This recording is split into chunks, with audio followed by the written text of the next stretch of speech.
That turned deadly. Up next, why deputies say a 21-year-old shot a man at least 12 times at a Southside home. And this morning, we got a mom warning parents after her teen landed in the hospital from a seemingly innocent gummy. What she wants every parent to know. We pulled 3 people out of the water, did a casualty transport, and pulled 36 girls out of Mystic that day in this helicopter. And all morning, we are sharing exclusive stories from the very first flight crew on the ground during the Hill Country floods, plus a first-hand look at their specialized training coming up. Live from KSAT 12, Good Morning San Antonio starts right now. Okay, everybody's back today. We're off and running on this Wednesday. Yeah, let's get right over to meteorologist Justin Horn. Okay, so again, you've been coming in clutch with the temperatures. Everything's been kind of pretty cool. 69 outside, no complaints. I don't think anyone will be complaining about the mornings or the evenings for that matter. It's just the afternoons that are going to be a little toasty going forward. We also have an ozone action day, and you may be asking yourself, well, what exactly does that mean? Well, all it means is that we have some stagnant air, and sometimes ozone levels can be a little bit elevated in the afternoon. Really around midday is when they tend to peak. So this really only applies to those with respiratory issues, asthma, that sort of thing. It can bug you and it can be a problem. So we just want to make sure you're aware of that. But that is what is in effect today. As we go outside for you right now, yes, it feels great. 69 at the airport, 66 in New Braunfels, 68 Converse. We may see some 50s this morning in the Hill Country. Not as chilly as yesterday morning, but great nonetheless. And light winds to boot. So our forecast today, 86 noontime. We do get up to 94. Yesterday we were around 90, 92 or so, or around the low 90s. So it is also a little bit warmer in the afternoon today and really through the foreseeable future. So expect a lot of heat going forward. RJ? Thank you very much for that, Justin. Taking a look at your traffic authority on this Wednesday morning. Appreciate you guys being with us. Traffic starting to pick up across many parts of the city. Take a look there at the north side camera, 410 at Blanco Road over by North Star Mall. Appreciate you guys being with us. 410 at Exchange Parkway for all of our folks over in Leon Valley. But the ongoing situation here, 1604. So got a little bit more information. This is going to be 1604 northbound right here at Rocket Lane. So it's going to be for all of our folks that kind of travel 1604, obviously trying to get to parts of Judson Middle School, Judson High School as well. Rocket Lane turns into Schaefer Road for all of our folks there. And you see some of the backup that we're seeing right there at this one particular camera, which is a little bit further up the road. So basically right there, Lower Seguin, Rocket Lane, Thornton Lane going to be affected by this crash over in the Converse area. So stay safe if you're headed out there. 410 at 35. Seen some major delays here. I believe this is going to be because of ongoing construction that started up in the overnight hours, and we're seeing a little bit of a backup here from Seguin Road, FM 78, all the way further south to the 410, kind of that 35 area over here on the east to northeast sides of town. Let's give you a look here at a citywide map, and you see that we have several things popping up in our area. That's going to be at Culebra at Grissom Road. Obviously, that's not on any major highway, but Culebra and Grissom, a lot of folks use many of those roads to get around, especially around the Leon Valley area. Saw that one just pop up. That's going to be 410 over in parts of Bandera Road as well, and a little bit for our drivers on the southwest side of town, 410 at Somerset Road. So we're seeing a lot of different things pop up. We'll continue to monitor the situation. Let's go to Alex right now for the very latest in Drive Cam. Alex, what can you tell us? Yeah, good morning, RJ. Well, it is starting to warm up out here. This is going to be on the far north side, 1604 westbound, right at Bulverde Road. We did have a 3-vehicle crash over here, and it's going to be minor damage. So just know that we are going to have the right lane blocked, 1604 westbound, headed towards 281. And the incident on the east side, I'm also hearing it's going to be a rollover crash on 410 north near FM 78. So we could see some traffic delays on that side of town on the east side. RJ. Thank you very much. That explains that back up there, 410 and 35. Okay, we'll check back in with Alex in just a little bit. Guys. I knew this morning, San Antonio police are investigating a road rage shooting from last night on the I-10 access road near Culebra. A man in his 30s was shot, but is recovering in a hospital. Officials say the driver pulled over to call for help after the incident. Detectives are now looking into exactly what led up to that shooting. This morning, we got a man who is dead and another charged with this murder. The Bexar County Sheriff says that was had something to do with a love triangle. The suspect is 21-year-old Mason Rodriguez. Sheriff's deputies say that he shot Enrique Perales Monday night at a home off of Calle Fincias, south of U.S. Highway 90. When they arrived, they found the 29-year-old victim with multiple gunshot wounds to the chest. Investigators say that the victim had been shot at least a dozen times. Investigators say that the two romantically involved with the same woman. They also think that the suspect was with other people at the scene of the crime. So they're asking anyone with any information about the case to call Bexar County Sheriff's Office. All right, from the classroom to the pediatric ICU, a Southside High School mother is warning other parents about drug-laced edibles after her 16-year-old was taken to a hospital after taking what he thought was a THC gummy. Cassie Balderas told us that her 16-year-old son, Aiden, and another student went to their cars during lunch last Tuesday. And that is where she says Aiden was offered the THC gummy, adding that soon after he took it, he started throwing up and even went unconscious before being taken to a hospital. I can tell you every emotion possible fled through my heart and my mind. Seeing your son unconscious in a hospital bed, what are you doing right there? Are you talking to him? Are you saying anything to him? I was crying and begging him to wake up. I shook him, I kissed him, I hugged him. So Aiden spent 25 hours at the hospital, and he is doing better now. According to hospital documents, the diagnosis was cannabis abuse and other psychoactive substance abuse. We have been in contact with Southside ISD. They tell us that a field test was performed on the gummy and that only THC was found, but they did send it to a lab for further testing. The Northeast ISD community gathered last night to remember Timothy Kitterman. That was the MacArthur High School teacher who unfortunately passed away last week on campus after a medical emergency. The Grace Point Church was full of family, friends, and students to honor him. Kitterman is leaving a legacy at the high school after he helped start the American Sign Language courses nearly 18 years ago. Just his spirit and the way he cared so much about our program and his students. Honestly, ASL was a place for everybody, and it's just going to be really hard to find somebody else to fill those really big shoes. Now, Kitterman was an educator for more than 20 years, and he was awarded Teacher of the Year in 2019. Bexar County Commissioners unanimously approved the county's budget for the next fiscal year. The property tax rate will stay the same, but there will be some changes. So the total countywide budget is $2.8 billion. That amount is roughly the same as last year. Now, this time around, the budget includes $21 million for a new flood warning system. It also calls for dozens of new law enforcement officers for the sheriff's office and constables. County leaders also signed off on a 3% cost of living adjustment for county employees. Still, county leaders said that they need to look at ways to curb spending. We will have more expenses than revenues coming in, and that fund balance will be depleted if we don't make significant changes as a court. This court is committed to manage our debt load and try to not issue new debt. So this requires us to look through the lens of the reallocation of funds for existing projects on the books, and we will have that robust discussion throughout this coming budget year.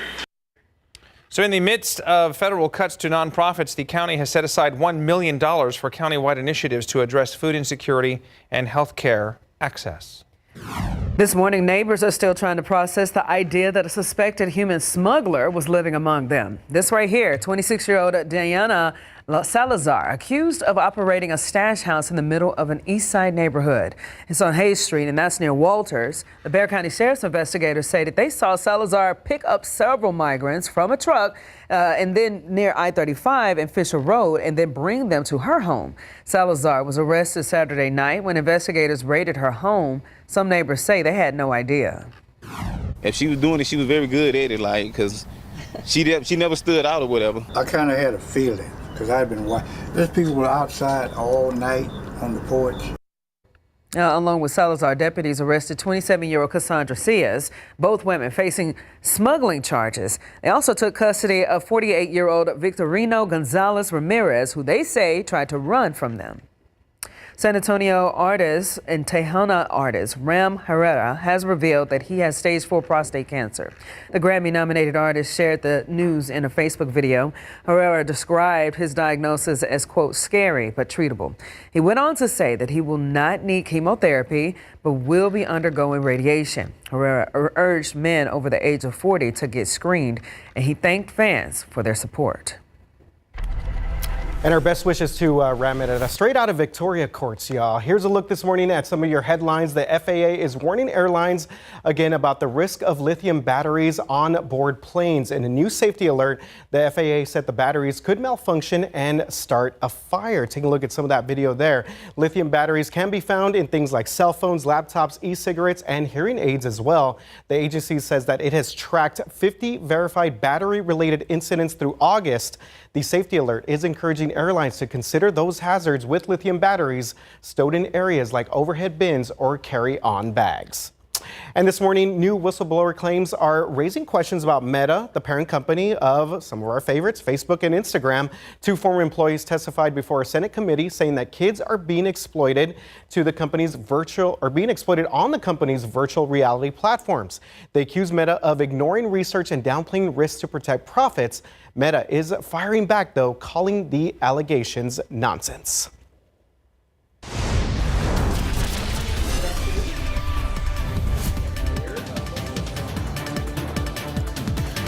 Well, as you look at live cam, we've got clear skies and quiet conditions. We'll see temperatures make their way into the 90s this afternoon. Your forecast is straight ahead. This morning, never before seen video of a dad who faked his own death. Up next, he tells investigators how he staged a kayaking accident, and then later fled the country. As a rescue swimmer, we're always on standby to answer the call for the state of Texas. Plus, only on KSAT, exclusive stories from the first flight crew that responded in Kerrville County on July 4th. From the pilot to the swimmer, how that day forever changed them. And hand, foot, and mouth disease. Contagious, and now a local mom is raising concerns on TikTok. Why she says kids are going to school while still being contagious. Okay, not the most pleasant thing to look at, but nonetheless, if these sores look familiar, you've maybe seen hand, foot, and mouth disease. The virus causes red blisters, and it is very contagious. Yeah, Courtney Freeman has been looking into this. She checked out the policy at Northeast ISD and asked a doctor what he suggests. Hand, foot, and mouth is going around really bad in San Antonio. And the school districts, say my children's school, is allowing children to attend school with active blisters. Dominique West posted this TikTok last week, which has garnered at least 180,000 views. She's concerned about hand, foot, and mouth disease, a viral infection that results in red sores or bumps in different parts of the body. It is so contagious. And I think that's the biggest reason why I made my video. We caught up with Dominique, who said her kids at any ISD schools told her there are students with open sores allowed at school. So I got home and I examined her, and sure enough, she was full blown. She had sores in her mouth already. She had sores everywhere. We reached out to any ISD about their policy, and sure enough, students with sores are not explicitly barred from coming to school. The district said, we follow the Department of State Health guidelines for contagious illnesses. They state that a student with hand, foot, and mouth can return to school when they are fever-free. Of course, if the doctor's note for a particular student said they could not return to school until all blisters are healed, we would follow that guidance, end quote. Many other school districts follow the same state guidelines. Does that concern you? I think school districts have a very tricky job of trying to balance out when do kids stay home, when do they come back to the school environment. Everybody's really close together, and so there's a lot of risk there. Some skin lesions can, even after they've healed, still be present, so it's a little bit difficult to time it based on skin lesions sometimes. University Health Infectious Disease Dr. Jason Bowling said that's why his main emphasis is on hand washing. Especially before eating, before touching their face, make sure that they're doing hand hygiene. While Dominique wishes the state and school policies were less vague, she's also hoping doctors will write notes urging contagious kids to stay home. As a mom, I just want to keep our children safe, truly. I just want to keep everybody's children safe. Courtney Friedman, KSAT 12 News. All right, thank you very much for that. A health alert there from Courtney. Taking a look at your traffic situation, and we are seeing several incidents across our roadways right now as we give you a look there at the east side of town, 10 at Hackberry, and we're going to kind of focus in on that here in just a little bit. But we do have that crash that Alex reported earlier. This is going to be 410 north going towards FM 78. So for all of our folks around the Kirby area, you are going to run into some pretty good delays going from I-10 to 35. Of course, 410 kind of connecting those two major highways here in the east side of San Antonio, east to northeast side, if you will. This really is kind of the east side here. And yes, I know that should say Roland Avenue. We'll get that fixed. But right now, this is going to be our eastbound lanes of I-10 at Roland. You see Roland kind of stretches right there off of 10, headed towards Rigsby Avenue. And it looks like earlier we did have some flares that were put up there, but that might actually be clearing out here. So again, real-time look at some of your traffic activity there in the east side of town. Let's take you all the way back to the Converse area. Things have started to clear out here after a crash, 1604 northbound at Rocket Lane. Traffic is starting to move along there for our folks in Converse. For all of our Jets and Rockets on this Wednesday morning, let's go to Alex and see how things are looking in Drive Cam. Alex? Yeah, good morning, RJ. Well, I left the far north side, but that accident is still working on 1604 westbound at Bulverde Road. The right lane is blocked right there. So I'm on my way to the Kirby area because I'm hearing of two separate crashes right there on the east side that you mentioned, 410 north at FM 78. The other one is going to be on FM 78 by Ben Zingelman. So it's quite the mess over there on the east side. So I'll let you know what I see over there, RJ.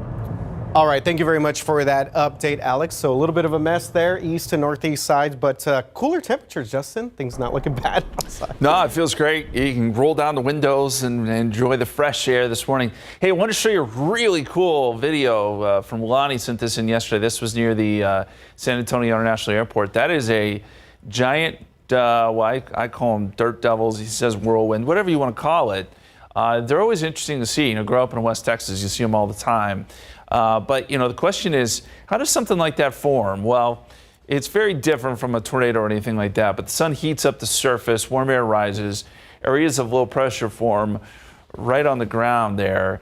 And when that happens, air flows towards the middle of the low pressure. You get flow around that pressure. That's low pressure starts to speed up, and you get these little circulations. And they kick up the dust, obviously, and you get what we call a dust devil.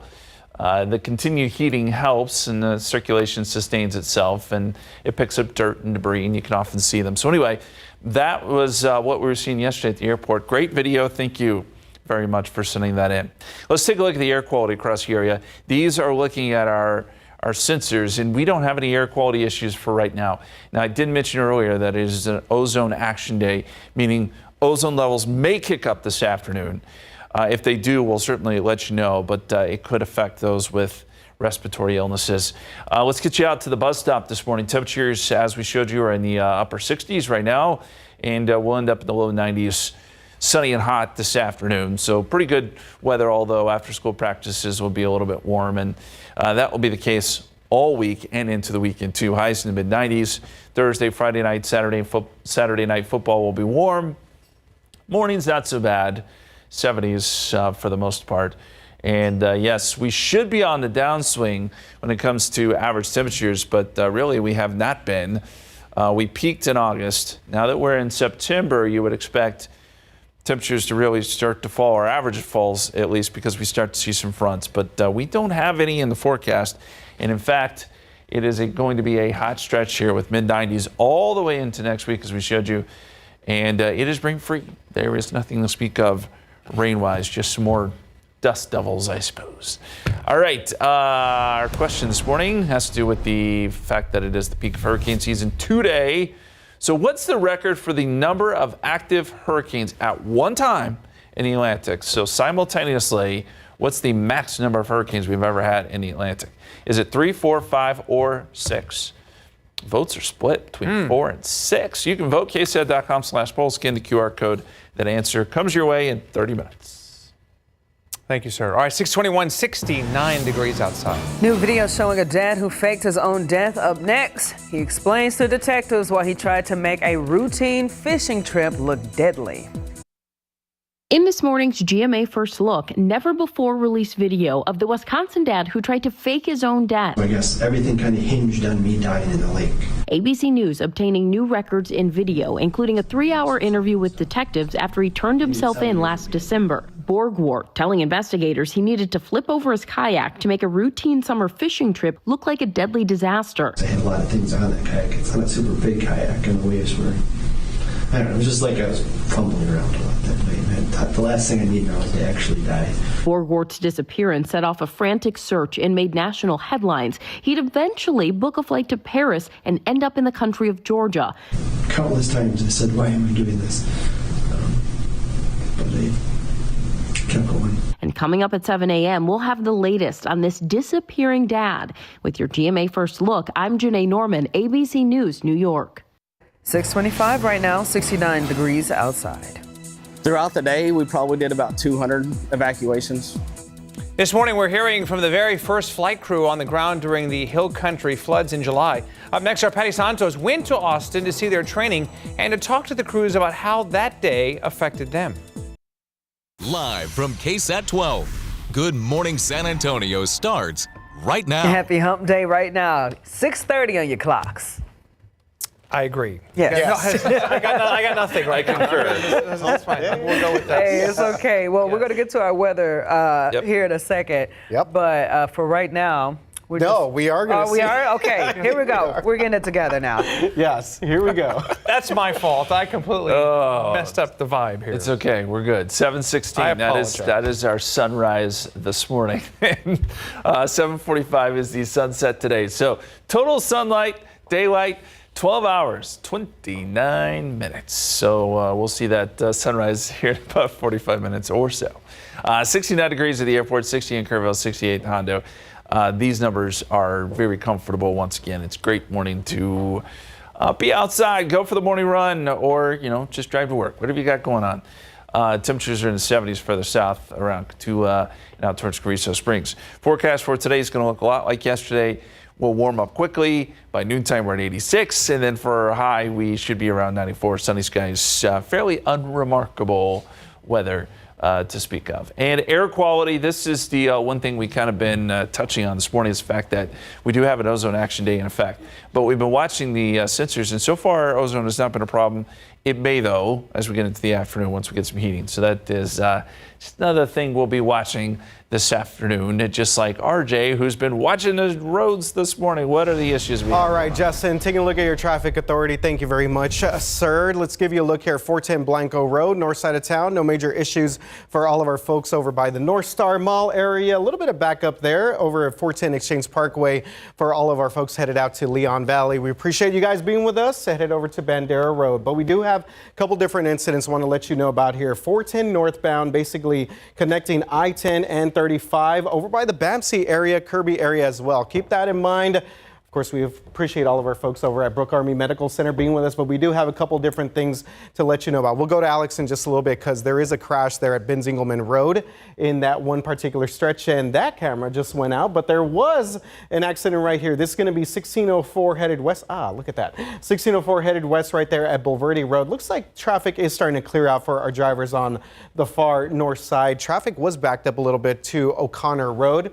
And then downtown area, starting to see a buildup of traffic here. Ongoing construction at Alamo Street, Lone Star area, starting to see a little bit of backup for all of our drivers coming in on 90, 10, and going north on 35. But let's check in with Alex right now because he is at that accident, FM 78, Ben Zingelman Road. Alex, what can you tell us, my friend? Yeah, good morning, RJ. So 2 separate accidents over here on the east side. One's actually going to be on the highway, 410 northbound at FM 78. You are going to see some slowing right there because the right lane's blocked, but that's in the clearing stages. This is the separate accident. This is actually on FM 78 right at Ben Zingelman, and you can see right here it was a rollover accident, and total number of cars, I'm counting at least 5 over here. So it's going to be right in the middle of FM 78. So you are going to see some slowing on both sides, especially if you're trying to go to 410. If you're trying to go to BAMC, you only have one lane open on both sides of FM 78 this morning. RJ. Okay, thank you very much, Alex. First on the spot with the very latest information. We'll check back in with Alex Gomez in just a little bit. Now to Patty with our top story. Hey there, good morning, San Antonio. When a hiker is lost or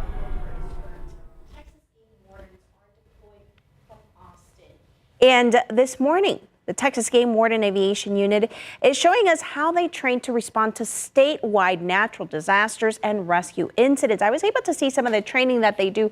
This is from last week, and why the repetitive exercises help officers act quickly with dozens of rescues on July 4th. You think you can get line to pull us all out? From getting the aircraft ready to getting the hoist down for practice recovery,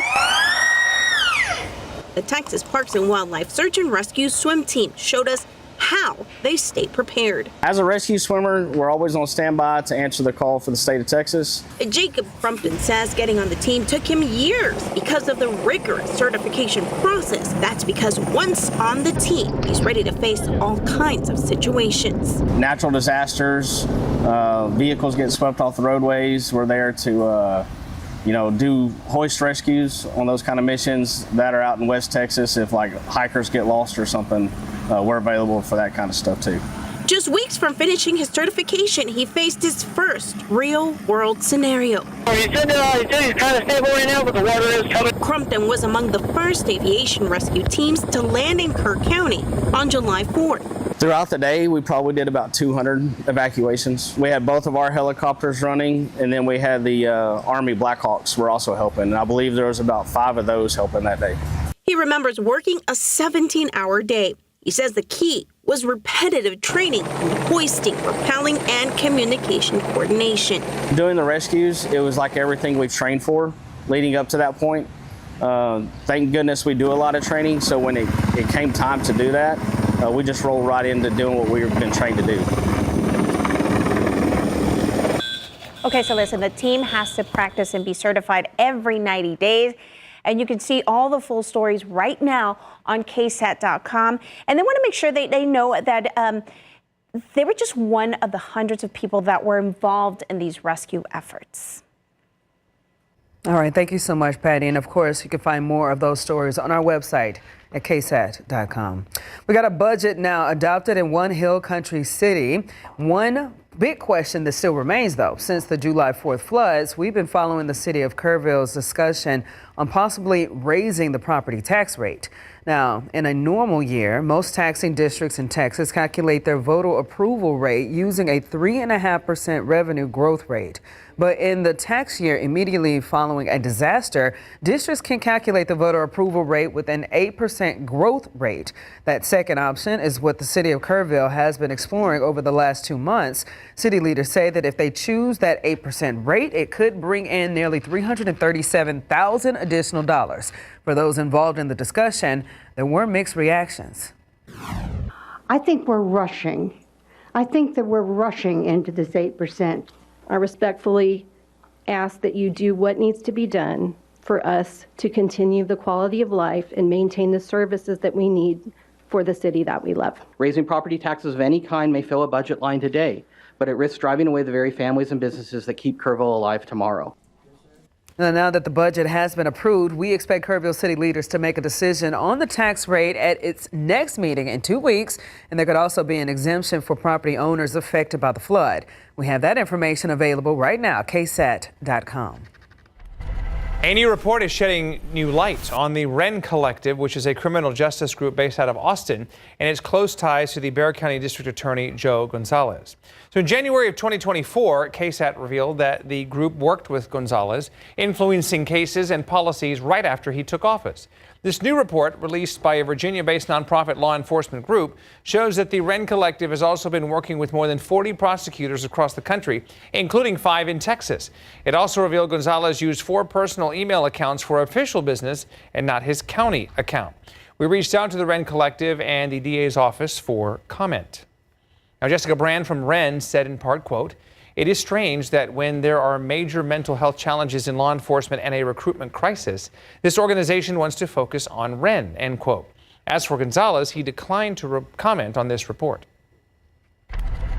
All right, let's give you an update on your morning headlines across the country and some frightening video here. Take a look at this. A jewelry store in California caught on camera as a violent robbery happened. This happening last Friday in the San Jose area, the Bay Area. Thieves smashed the front window, you see it right there, of that store using an SUV. Then check this out. They ran inside and broke cases using hammers. At least one of them was armed though, but you could see the amount of people just going in. Now the man you see at the bottom of your screen is one of these store's owner. He's 88 years old and suffered a stroke after one of the thieves pushed him to the ground. You see it right there. The man was released from the hospital and is recovering at home, thankfully, but this is some frightening video. So far, police have not made any arrests in this case. All right, some other interesting video here. New video showing the scary moments that a boat exploded in Michigan. The local sheriff's office says the boat was getting fuel at a gas dock. You see it on the top of your screen. As this happened not far from Detroit. As it pulled away, it exploded. Now, 2 people and a dog were on board. The people were thrown into the water and suffered minor injuries. Unfortunately, the dog, though, did die from this incident. Foul play is not suspected, and this investigation is ongoing as well. Okay, interesting study. The death rate in the U.S. last year dropped back to pre-pandemic levels. According to a new Centers for Disease Control and Prevention report, there were nearly 3.1 million deaths overall in 2024. Heart disease and cancer accounted for more than 40% of them. There were still tens of thousands of COVID-19 deaths reported, but the CDC says that it actually fell out of the top 10 leading causes of death for the first time since the pandemic started. Jeff? Okay, in your morning consumer headlines, we got Cracker Barrel suspending its restaurant renovations. In a new social media post, Southern-themed restaurant chain says the rocking chairs on the porch, fireplaces, and the gift shops will not be removed from any more restaurants. The minimalist renovation was only tested at 4 of its 660 locations. Cracker Barrel's canceled remodel comes after the company's new logo, which would remove the old-timer Uncle Herschel. That figure and the barrel was met with some backlash. All right, Girl Scout cookie lovers, this is for you right here. There's a new flavor coming out in a few months. It is the Explore More's, a new chocolate cookie with a creamy filling and notes of chocolate, marshmallow, and toasted almond flavored cream. Now, like the Girl Scouts' other cookies, they will be sold online and in person by local troops, and those sales will start in January. Sounds good, but I'm still kind of salty because they got rid of s'mores. That was those. Oh yeah. Yeah, I know, right? 640, 69 degrees. It's still clear outside. Sun is starting to come up. We're going to look at the allergy calendar. Why are you sniffling and sneezing? We'll give you some answers here in just a couple minutes. San Antonio's startup scene is booming, and soon some of the brightest entrepreneurs will get their shot at big investment money. We'll take you inside the 10th annual Startup Day. 6:43 right now. Business pitches and ideas will be flying around today as entrepreneurs get ready for that San Antonio Startup Day. All right, so there will be a lot happening, and it's all ahead of the 10th annual San Antonio Startup Week. We got our very own Devin Karp be following this all day long, and we're going to check in with him again. He's right now live outside of Geekdom. Good morning, Devin. Hey, good morning, Jeff. The ideas are going to be flying around, and right now, so are the birds. They're starting to wake up alongside some of these startup founders in San Antonio who've been working at Geekdom behind me for the last 12 weeks in an incubator program, doing their best to become a successful and viable business here in San Antonio. It's all getting ready for San Antonio Startup Day, which is going to be happening today, all leading up to the big San Antonio Startup Week. So events this morning are going to kick off at 9 a.m. over at Launch SA at the Central Library downtown. That's where the entrepreneurs are going to come together to pitch their ideas and business plans to each other for some feedback. They're also going to be learning about the newest technology, like how AI can be integrated into their work. Later on, the events are going to move into Geekdom for small sessions with banks, business entrepreneurs, people in the community. Then tonight is going to come the release of the full schedule for the San Antonio Startup Week. That's going to feature all of the speakers, workshops, and pitching contests where these startups can compete for new investment in San Antonio. At Startup Day, you're going to find new and exciting companies to pitch. It all starts here at 1 Million Cups, where you're going to see 2 new companies pitching their ideas that you can learn about. And then throughout the day, there will be different workshops where you can learn about how to approach certain issues, whether that be how to make your own company, how to invest in AI. Startup Day itself is free to attend. Organizers recommend that you show up register online ahead of time, but if you need to, you can always show up to the first floor of the Central Library starting over at 9 a.m. We're going to be there inside this morning during GMSA at 9, listening into some of those pitch sessions and talking with people in the business community about what it takes to become a successful startup here in San Antonio and all the resources that are available for it, folks. For now, I'll send it back to you, Devin Karp, KSAT 12 News. All right, good stuff, Devin. And in case you didn't realize it, apparently it's grackle season back in San Antonio. Watch out for those HEB parking lots. Don't want to park right under the lights. These grackles can make a mess. All right, let's take a look here at the downtown traffic. 35 at San Marcos. Traffic is looking pretty good out there for our folks. 35 at Salado Creek, kind of going east to northeast side of town. Another shot there at 35 right there. Southwest Military. Shout out to the Harlandale ISD, the Harlandale Indians on a Wednesday morning. Quick check of the traffic situation right here. This is going to be 35 at Ben Zingelman. So Alex had reported we do have that one rollover crash on FM 78. Looks like that's going to be affecting our traffic going into the BAMC area and our traffic going north right now on 410. A little bit delayed off of the I-10, 410 interchange for all of our folks on the east side of town. But major delays over here. 1604, this is going to be our traffic going west at Judson Road. I thought we had cleared this out, but I looked at another camera and looks like we have still got a pretty significant backup. Basically, Judson Road all the way to Green Mountain Road, kind of stretching a little bit towards, it has not actually reached Nacogdoches yet, but something to keep in mind if you're going to be taking the kids out to the far north side of town for school. Quick check out our citywide map and you see that things are certainly building up across our area. Our two accidents right here, east side, the one there on the north side, and I'll check on that one. That one's 281. I think that's going to be over at Bassey Road area, but we'll keep an eye on these situations. Let's go to Alex right now for a check of things in DriveCam. Alex, what's up? Yeah, good morning, RJ. Well, I'm still keeping an eye on this incident on the east side. FM 78 right at Ben Zingelman. Just know that on both sides of FM 78, there's only one lane open, so it's especially delaying people trying to hit 410, trying to hit BAMC this morning. RJ. Okay, thank you very much for that update, Alex, for all of our folks making their way to Brooke Army Medical Center. Justin, how about those grackles, man? They're back. There's something. If you are new to Texas, yes, grackles are very common, but very loud this morning, apparently, there for Devin. Hey, let's look at the allergy calendar. We made it through Saharan dust season. That typically lasts for about mid-August.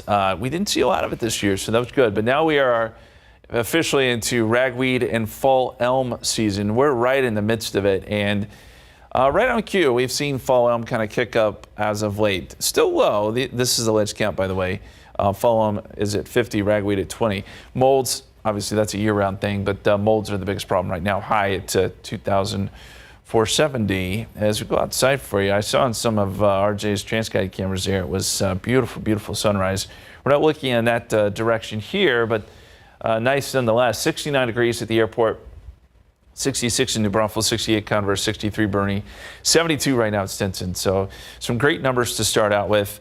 It does warm up rapidly, just like we've seen the last couple of days with the dry air. 86 degrees noontime, and then we get up to 94 for a high. So that is above average, and this is where we're going to stay. Temperatures will be right at 94, 95, 96, really through the foreseeable future. I wish I had better news on that, but I don't, and it really hinges on the fact that we have high pressure in the upper levels. And what you're looking at here, this red color, okay, so that's what I've done is highlighted where we see daytime highs at 90 plus. And we're going to see that for a large portion of the middle part of the country, really this week and into the weekend as well because of this ridge of high pressure. And that includes here in San Antonio, which, you know, for us, that's not necessarily all that rare, but you get up north, Omaha, Chicago to see 90 plus this time of year. That's pushing it a little bit because we are right on the edge of fall here. So anyway, bottom line is it's going to be a hot week. And really even beyond that, you look at the temperature outlook, the 16th through the 20th, and there is a high likelihood we'll see above average temperatures for a large portion of the country. So it looks like it's going to be a sort of a hot ending in September. And rain-free, too. I mentioned 94, 95, more or less, throughout the extended forecast here. That is what we're dealing with. All right, Atlantic hurricane season does peak today. Today is the official peak of hurricane season, but you know the weird part is there is nothing out there. We discussed this at length yesterday, but very odd for there to be nothing in the Atlantic right on the day where you would expect there to be the most. Which leads me to my Just Ask Justin question this morning. What is the record for the number of active hurricanes all at one time in the Atlantic? Is it 3, 4, 5, or 6? Right now the votes are in, and the votes, it's jumped around a little bit, but they're saying 4. 47%, that's the audience. We got a good number of votes for 6 too. You guys want to render a guess? I was leaning on 4 too.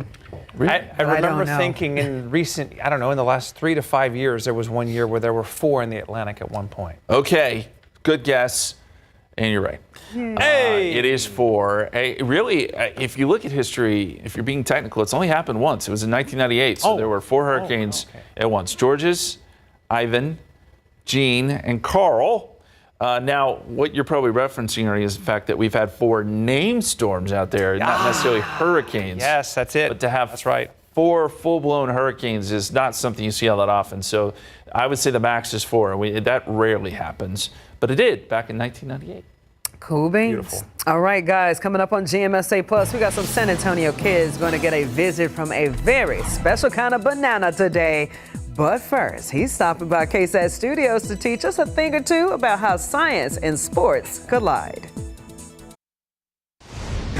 6:55, welcome back. Quick check of our traffic, and we do have a crash being reported. This is going to be at FM 78 at 410 over by the BAMC area. Be careful, you're going to be stepping out to the east and northeast sides of town. And we do have a major backup right here, 1604 west at Judson Road, basically the O'Connor Road area. Let's check in with Alex right now for a check of things in Drive Cam. Oh, yeah, good morning, RJ. I'm still looking at this scene over here on FM 78 by Ben Zingelman, and just know that the delays are only going to get longer because we're not even in the clearing stages just yet. So if you are on FM 78, just know that you only have one lane open on both sides because we still have multiple vehicles out here that need tow trucks. RJ. Okay, thank you very much, Alex. Justin, how are we looking? Yeah, clear skies, temperatures in the upper 60s this morning feels really good. 86 noontime will be up around 94 for a high today. So lots of heat this week. Take your pick, 94, 95, 96. One of those temperatures during the afternoon. We will get some more clouds, though, by the weekend. Very good. All right. Well, guys, stick around because GMSA Plus is going to be very, very busy. Got to get right back out on the roadways.